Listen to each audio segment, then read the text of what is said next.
Whose Line Is It Anyway, the improvisation show which makes Reservoir Dogs look like 101 Dalmatians and The Silence of the Lambs look like an advert for pure virgin wool. Featuring tonight the People's Champion, Jim Sweeney, and then the News of the World's Champion, Steve Steen, then Everybody's Sunday Sport, Tony Slattery, and finally the Sunday Times Weekend Supplement, Mike McShane.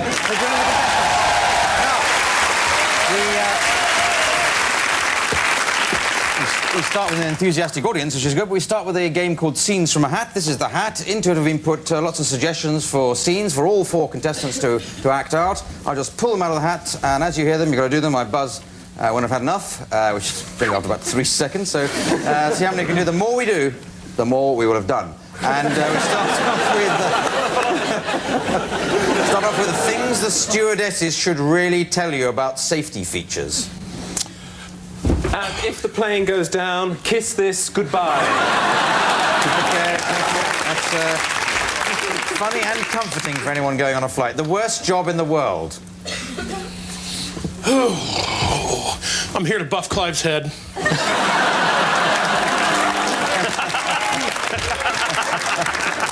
thank you, Mike. It's Olympic sport we'd like to see.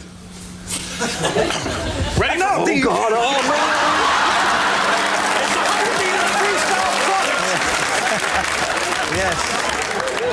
Yes.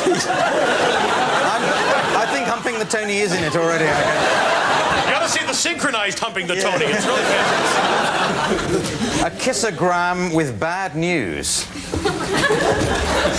Ding dong. Hello? She's left you, she's left you. She's never coming back again. She's left you. There you go. All right.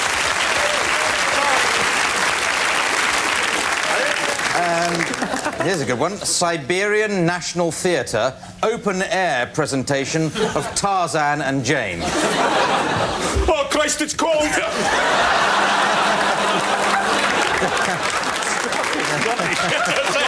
Done in Glasgow, obviously, from the accent. Good talking away.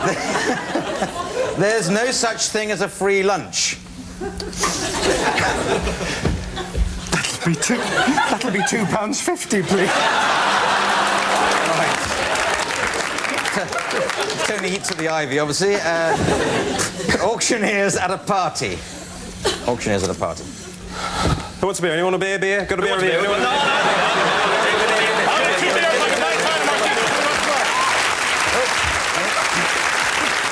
What you didn't expect to find at the end of the rainbow. Jeremy Beadle! Okay, it's in there. Thank you very much. That's the...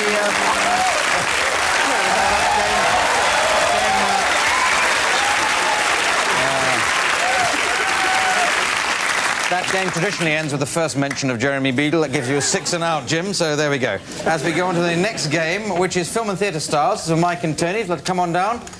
And what they have to do is act out a little scene employing a variety of film or theatre styles. Anybody got any suggestions? Punch and Judy. Punch and Judy, that's a good one, yes, thank you. Rock opera from round the back. El Dorado. El Dorado.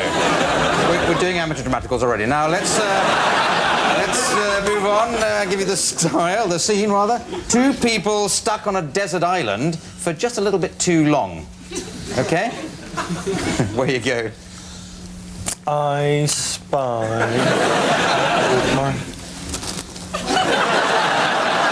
Oh, this is hopeless! This is hopeless! We must build a fire.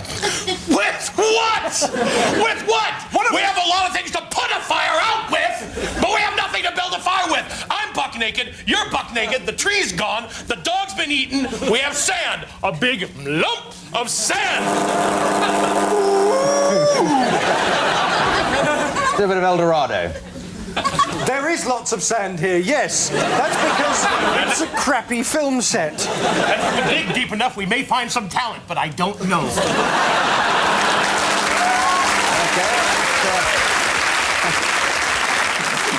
Do a bit of rock opera. You dig the sand. The sun goes down again. We're never gonna survive.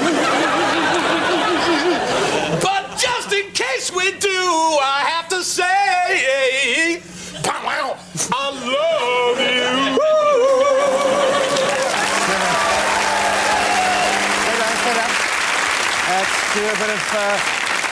Punch and Judy.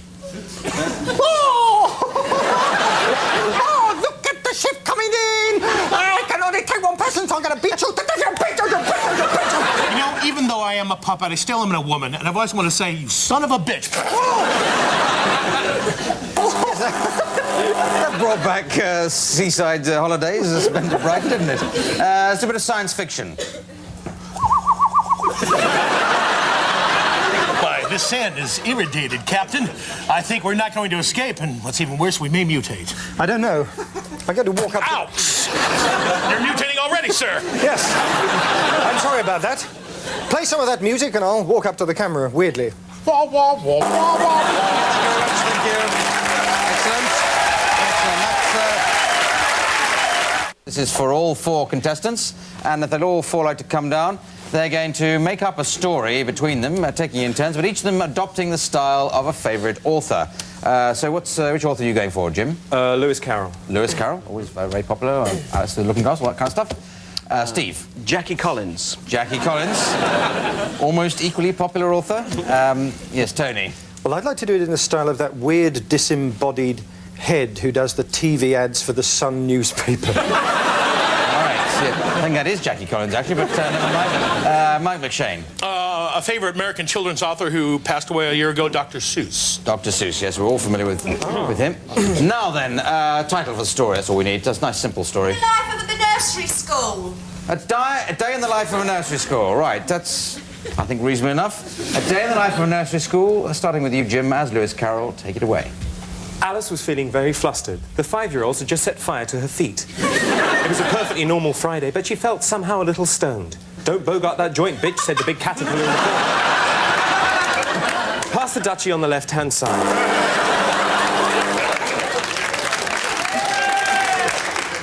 The caterpillar was called Blanche de Celery. And she moved into the sunlight, arching her back and moaning slightly, her proud breasts standing out like pink grapefruits. And you can see them on page 3. There's always more nude caterpillars in the sun.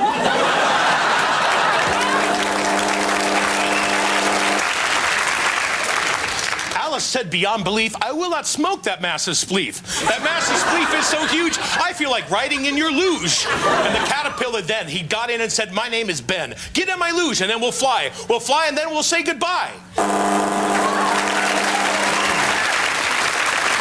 Alice suddenly had a screaming attack of the munchies, and the 5-year-olds had taken away all her chocolate.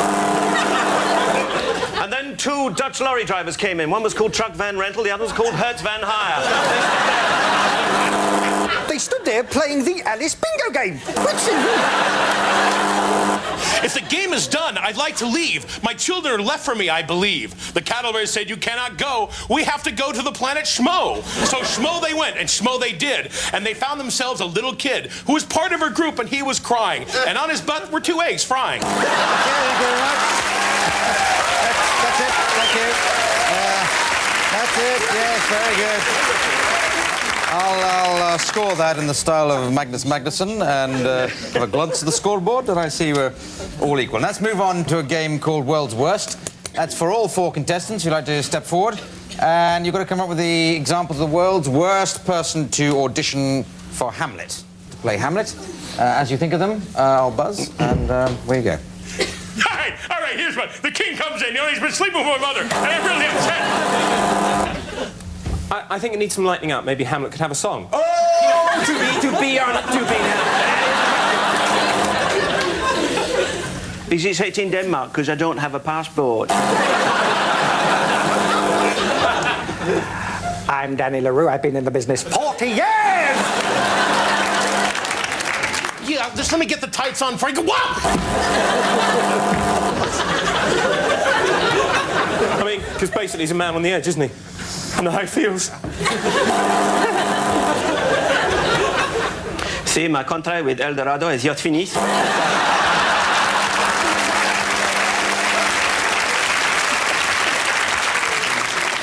Tobe or not Tobe?